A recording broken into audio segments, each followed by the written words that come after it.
Radio Boston. I'm Meghna Chakrabarty. Oh, Meghna, you killed me. Oh, didn't see you there. I'm Rachel Rayvolution, and this is Cooking Up a Storm. Cooking up a storm with Rachel Rayvolution. So today, we are making a delicious, slightly tangy Independence brioche. This bread is its own leader, let me just tell you that.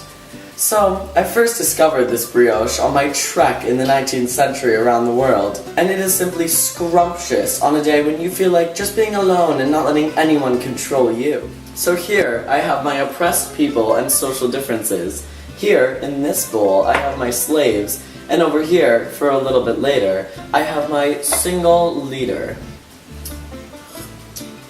So, first, we need to combine our oppressed people and slaves. And you need to make sure that these two groups are both very oppressed and unhappy with the way they are living. Just throw them into a country for around 100 years. 100 years later. Wow, it's already been 100 years. Time flies when you're dismantling an oppressive mother country. Now that these groups have had enough time for many generations to feel the horrors of what it's like to live under an oppressive governing body, we can add our single leader. This leader will provide a wonderful catalyst for our brioche. Make sure that your leader is homemade and artisanal and has a clear plan for independence. And remember, if your ingredients are ever bad quality, you will just simply not get the desired result. Dismantling a country is hard. So now that this is thoroughly combined, let's just let her sit in a warm place for around 3 years for our leader to gain authority and a clear plan for independence. 3 years later. Great! Now that it's been 2 to 3 years, we can combine our over-controlling, unbleached motherland with our Enlightenment ideals.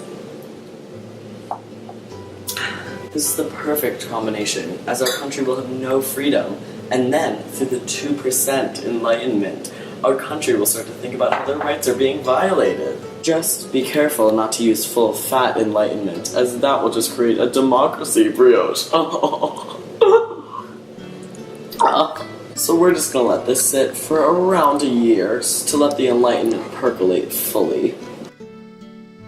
Wonderful. Now that those two parts are fermenting beautifully, we can combine our last section. This will be the combination of our lack of representation and our taste of freedom. When these combine, the temporarily liberated people will feel what it means to be free and crave it even more. However, of course, these two ingredients alone will not suffice for a good revolution. So, in 6 to 8 months, we will combine them with the other parts. Down the hatchet.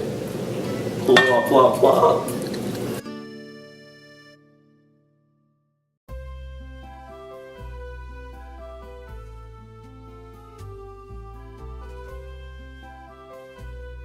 Oh yeah, yes, I love the taste of freedom. 6 months later.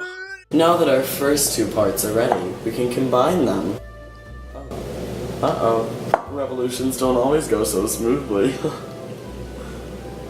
Oh yeah, this is perfect revolution consistency. Yep. Yes. Great! Now that our 3 musketeers are bonded together, the oppressed people, the slaves, and the leader have been combined with the Enlightenment ideals and over-control. They're almost ready for a revolution. However, we need to let this bubble and toil for about 2 years to be ready enough to burst. I know, this is time-consuming. Trust me. But remember, a revolution is a labor of hate, not one of love. And the end result will be as liberating for your mouth as it will your country. Yeah, drink to that. Great. Now, as the people get more and more fed up with their lives, we can have the final section, which was waiting patiently over here. Plonk, plonk. Now, just to make sure all goes smoothly, let me sprinkle in our hatred of the past. This is the perfect ingredient to intensify our revolution and give it the supreme richness that it was lacking. Not only will the country have to deal with all of the previous grievances, but its people will never again return to their past jobs and lifestyles. Yeah. Lovely. Now that we have our final dough, as you can see, there were some violent uprisings. This means everything is going great. The people are so angry and in need of a change that they are fighting their oppressors, and sometimes each other.